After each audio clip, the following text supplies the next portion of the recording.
Here's the image that made military analysts around the world stop scrolling. A satellite photograph of a mountain near the Iranian city of Qom,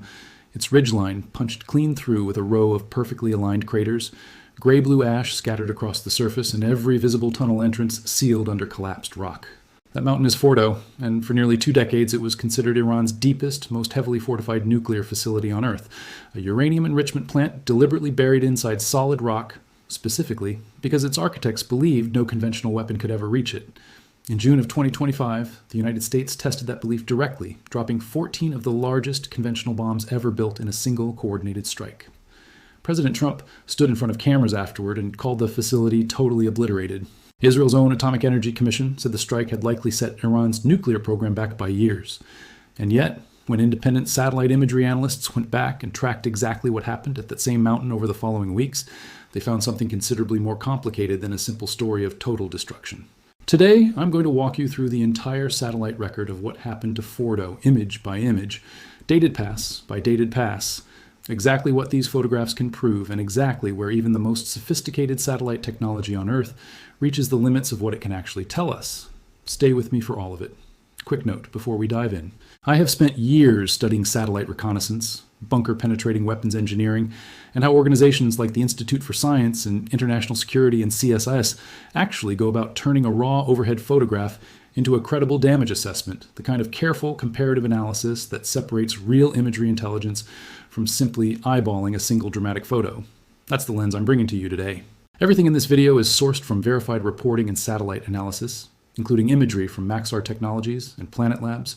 reporting from CNN, Fox News, the Associated Press, and statements from IAEA Director General Rafael Grossi and independent weapons expert David Albright. I'll walk you through precisely what's confirmed by multiple independent image providers, what remains genuinely disputed even among experts, and where the honest answer is that satellite technology simply cannot see far enough to settle the question. No hype, no treating a press conference as the same thing as a verified battle damage assessment. Let's get into it. To understand why this particular strike became such a defining moment in modern satellite intelligence, you first have to understand what made Fordow different from virtually every other nuclear facility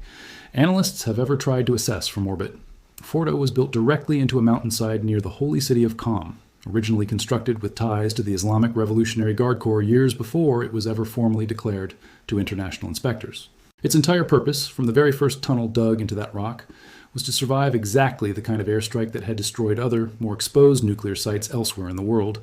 For years, the international community's understanding of what was actually happening inside those enrichment halls depended almost entirely on IAEA inspectors physically walking through the facility, because no satellite camera, however advanced, can see through hundreds of feet of solid rock. That single limitation is the reason everything that unfolded after June of 2025 became such a genuinely difficult puzzle for outside analysts to solve using imagery alone.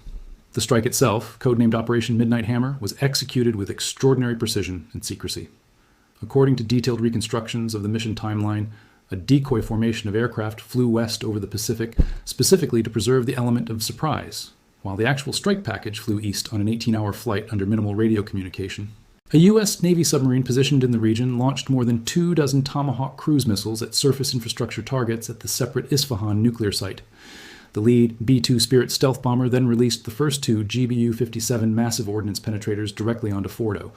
the opening strikes in a sequence that ultimately saw 14 of these 30,000-pound bunker-busting bombs dropped across Fordow and Natanz within a roughly 25-minute window. In total, more than 125 American aircraft participated in the operation: stealth bombers, fighter escorts, dozens of aerial refueling tankers, and surveillance aircraft supporting the entire mission. The very first satellite images, captured within hours of the strike, showed exactly what you'd expect from a successful bunker-buster strike on the surface. Maxar Technologies' imagery from June 22nd revealed a row of clean entry holes punched into the mountain's ridge, ash and disturbed earth scattered across the impact zone, and multiple tunnel entrances completely blocked by collapsed rock and debris. Both American and Israeli officials, reviewing that same imagery in the immediate aftermath, described the damage as serious, though notably, even in that first wave of official statements, neither government claimed the facility had been entirely and completely destroyed. a more careful qualifier that got considerably less attention than the more dramatic language used at the same press conferences. IAEA Director General Rafael Grossi, reviewing satellite and other evidence from the separate Isfahan and Natanz sites that same week, confirmed that specific buildings tied to Iran's uranium conversion process had been struck, and that tunnel entrances used to store enriched material had visibly been hit as well, while explicitly cautioning that the true, full extent of the damage inside these facilities would take considerably more time and evidence to properly establish. If you are finding this breakdown useful, the kind of image-by-image dated timeline you're not going to get from a single dramatic before and after photo pair, do one thing right now. Hit subscribe and turn on notifications, because the satellite record over the following 2 weeks tells a story that is considerably more complicated than that first round of triumphant statements suggested. Now let's walk through exactly what the satellite imagery revealed in the days and weeks immediately following the strike, because this is where the story shifts from a simple narrative of total destruction into something genuinely more uncertain. By June 27th, just 6 days after the bombs fell, new satellite imagery revealed something that should have immediately caught the attention of anyone following this story closely. Heavy, earth-moving equipment actively operating near the exact impact craters the bunker buster bombs had created. According to analysis of that imagery, a newly built access road now connected the facility's northern tunnel entrance directly to one of the fresh impact craters, physical evidence that personnel and equipment were already moving back into the immediate strike zone within less than a week of the attack. David Albright, an American weapons expert whose satellite imagery analysis has been cited by governments and media outlets for decades, assessed at the time that Iran appeared to be filling in the bomb craters and conducting its own engineering damage assessments alongside radiological sampling. In other words, sending its own personnel back in specifically to determine, on the ground, exactly how severe the damage inside the mountain actually was, rather than simply accepting the American and Israeli characterizations of the strike's success. 2 days later, on June 29th, further Maxar imagery captured an even more detailed picture of this activity. Excavators and personnel were visible positioned directly beside the facility's northern shaft on the ridge above the underground complex, with what analysts identified as a crane actively operating at the entrance to that same shaft, and several additional support vehicles parked along the newly built access path. That same set of images also revealed something unambiguous: the complete destruction of a separate facility located just north of Fordow's main complex, surrounded by additional craters, scattered debris, and visible burn marks along a western access route. That detail matters, because it confirms real, extensive physical destruction did occur at specific points across this site, not merely superficial scarring on an otherwise untouched mountain. Analysts reviewing this full set of images concluded that the primary practical goal the strikes appeared to have achieved was hindering access to the underground complex and meaningfully complicating any Iranian effort to repair or resume operations there, a genuinely significant outcome, though a considerably more precise and limited one than the phrase totally obliterated tends to suggest to anyone hearing it for the first time. That distinction between destroying the points of access into a facility and destroying the facility's actual interior enrichment capability sits at the very heart of why this satellite record is so much more complicated than a single photo can capture. An overhead image can show you a crater with total clarity, it can show you a blocked tunnel mouth, a crane repositioning debris, or a building reduced entirely to rubble. What it fundamentally cannot show you is the condition of anything sitting inside a hardened chamber hundreds of feet below that same surface, whether the shock wave from a penetrator detonating deep underground actually reached and destroyed the centrifuge cascades in Fordow's enrichment halls, whether those halls survived largely intact, but simply sealed off and inaccessible, or whether the material inside had already been moved elsewhere entirely before a single bomb ever fell. That gap is not a minor asterisk on an otherwise clear story. It is, according to the very officials whose job is to resolve it, the single most important open question in this entire episode, one that can only genuinely be closed through direct, physical, on-the-ground inspection, something that, as of the most recent reporting available, still had not happened at Fordow.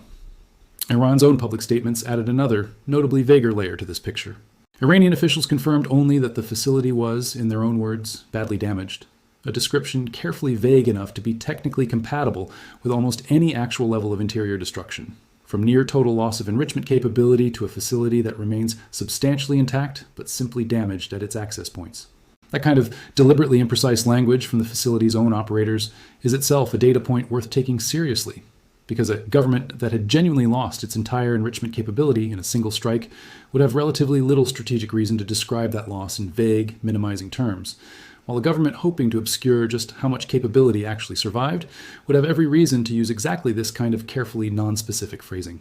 It's worth taking a moment to explain exactly how organizations, like the Institute for Science and International Security, actually arrive at these kinds of assessments, because understanding their methodology helps explain why their conclusions carry genuine analytical weight rather than being simple guesswork based on a single photograph. These analysts typically work by comparing sequential images of the same precise location captured over time, sometimes days or weeks apart,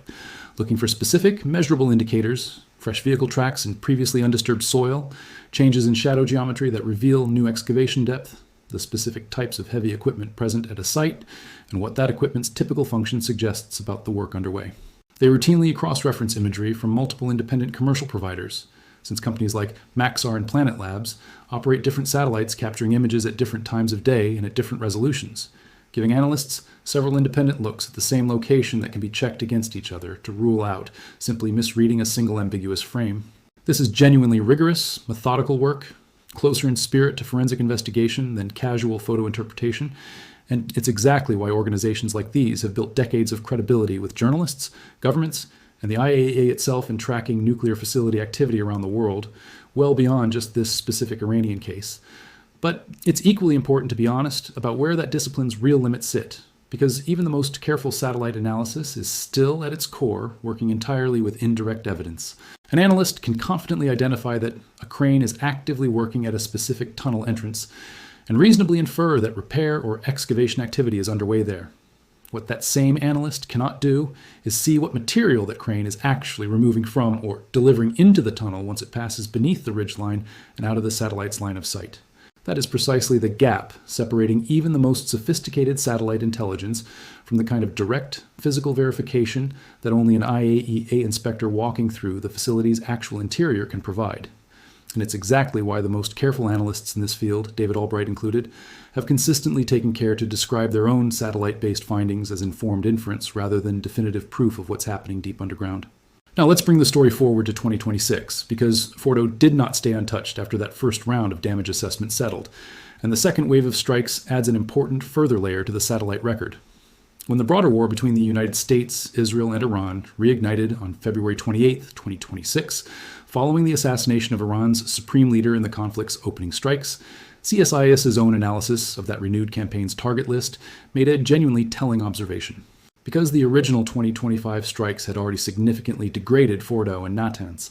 and because Iran had made comparatively little visible effort to fully rebuild those specific core enrichment facilities during the roughly 8 months between the two wars, there simply weren't as many high-value nuclear targets left standing to strike a second time in the same way the first campaign had. Even so, open-source satellite tracking confirms Fordow was struck again, with further attacks recorded on March 2nd and March 21st of 2026. This time concentrated specifically on the facility's entrance structures and surrounding access infrastructure, adding yet more damage to a rubble field that satellite analysts describe as having grown progressively denser with each subsequent pass, all without a single, independently verified inspection of the facility's actual interior taking place across either the 2025 or 2026 rounds of strikes. If this level of dated, sourced precision is useful to you,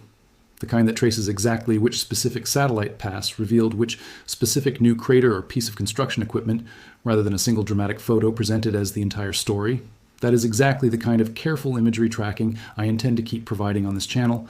because a story this technically complicated genuinely only comes into focus when you follow the evidence across many separate observations over an extended period, rather than relying on any single image in isolation. It's worth briefly comparing this exact situation to the handful of other times in modern history that satellite imagery has carried this much weight in a major nuclear or weapon standoff, because the historical pattern reveals something genuinely useful about how much confidence this kind of evidence can actually support on its own. In the lead up to the 2003 Iraq War, satellite imagery of suspected weapon sites became a central piece of evidence presented publicly as justification for military action.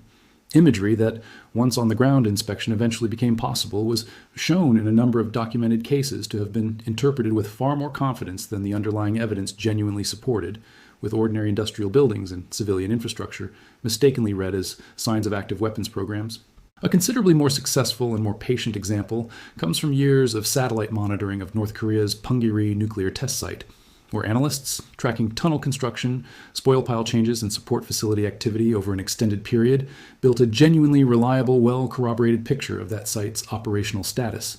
precisely because that tracking unfolded patiently over years, rather than being rushed into a single, high-stakes conclusion in the days immediately following one dramatic event. The lesson from both of those historical cases points in exactly the same direction as the honest assessment of Fordow that this video has walked through. Satellite imagery is at its most reliable and most trustworthy when it's used patiently, over an extended time frame, by analysts willing to openly acknowledge the genuine limits of what an overhead photograph can and cannot prove. It is at its least reliable and arguably at its most dangerous when it gets pressed into service as instant, definitive confirmation of a far larger and more consequential claim than the actual pixels on the screen can support.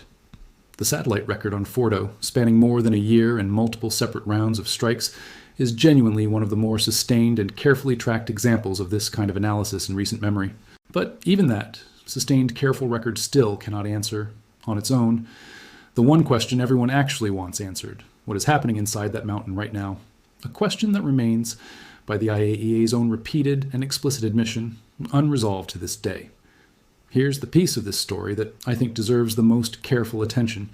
because it's the exact detail that separates a responsible reading of this satellite record from an overconfident one in either direction. Multiple genuinely credible assessments of Fordow's actual condition have disagreed with each other significantly, and understanding why they disagree is more revealing than simply picking whichever assessment sounds most dramatic.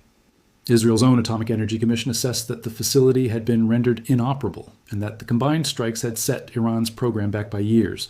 a confident, optimistic reading of the available evidence. A separate, low-confidence early assessment attributed to the U.S. Defense Intelligence Agency, one the Trump administration at the time characterized as a politically motivated leak rather than an official position, suggested Iran might have moved a significant portion of its enriched uranium stockpile out of the facility before the strikes ever landed. An assessment that, if accurate, would mean the most consequential material at Fordow was never actually there when the bombs hit at all. And Iran's own vague, minimizing language about the facility being merely badly damaged sits somewhere in between those two poles, neither confirming total destruction nor conceding that the strikes achieved little.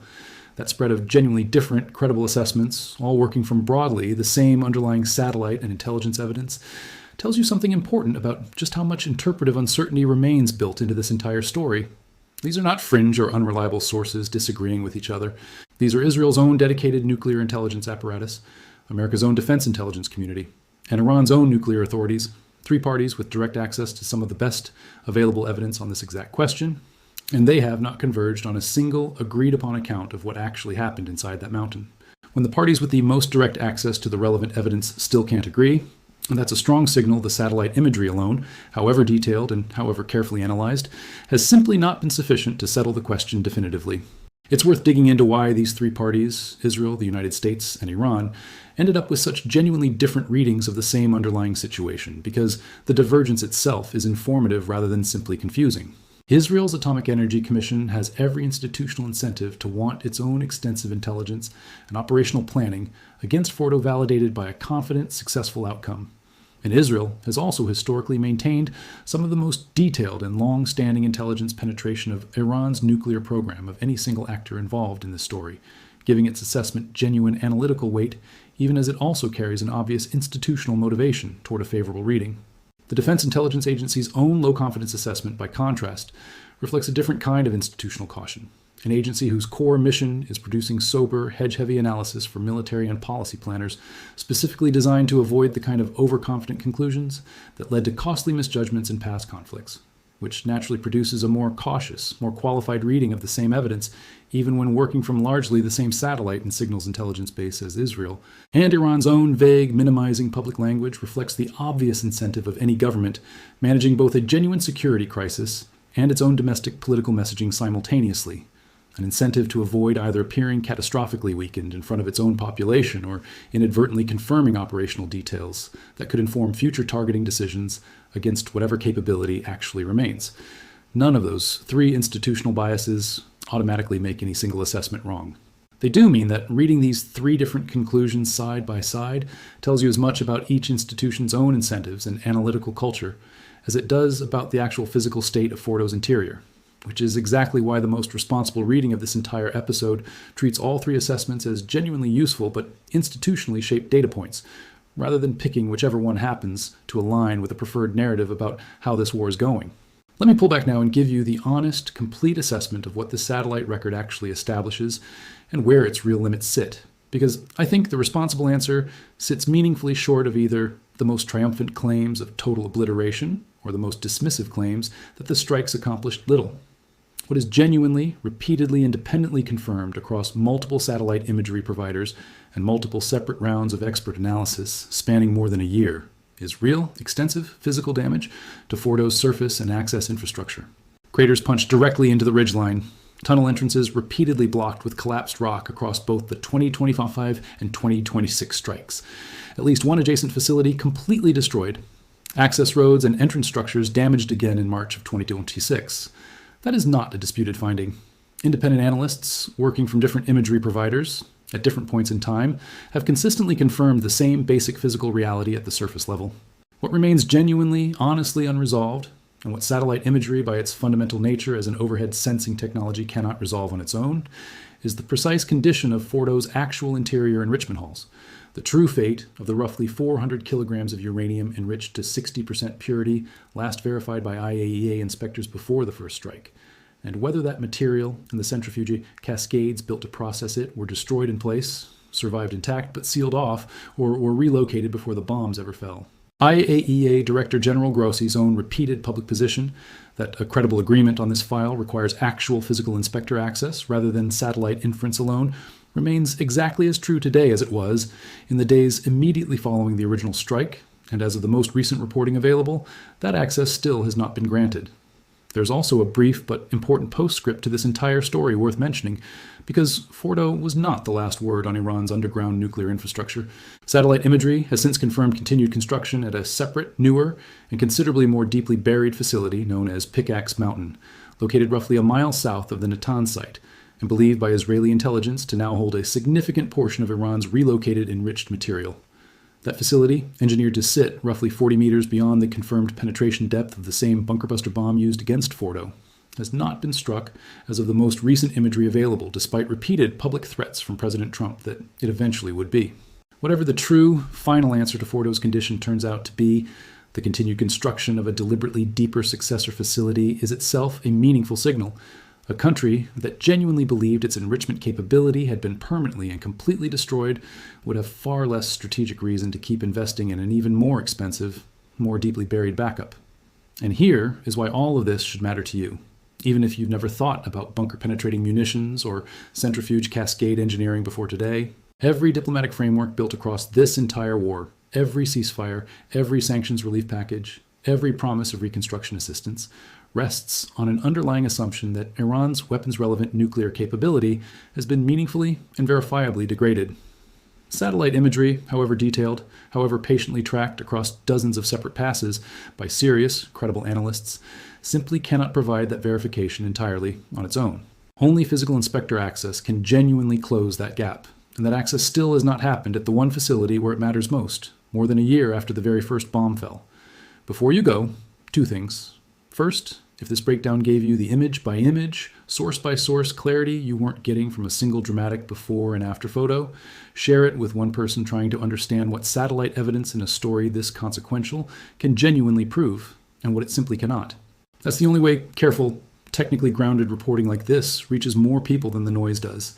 Second, I want your assessment in the comments. Do you think the extensive, repeatedly confirmed surface damage at Fordow means the facility's core enrichment capability was very likely destroyed along with it? Or do you think the genuine disagreement between Israeli, American, and Iranian assessments, combined with Iran's continued investment in an even deeper successor site, suggests a meaningful amount of that capability may have survived or simply been moved somewhere satellites still can't fully confirm? Drop your read below. I read every one of them. Here is where things stand. In June of 2025, the United States carried out the largest B-2 stealth bomber mission in its history, dropping 14 bunker-busting bombs on Fordow and Natanz, and independent satellite imagery from Maxar and other providers confirmed real, extensive physical damage, craters across the ridge, blocked tunnel entrances, and at least one adjacent facility completely destroyed. But that same satellite record also revealed excavators and cranes returning to the exact impact points within less than a week,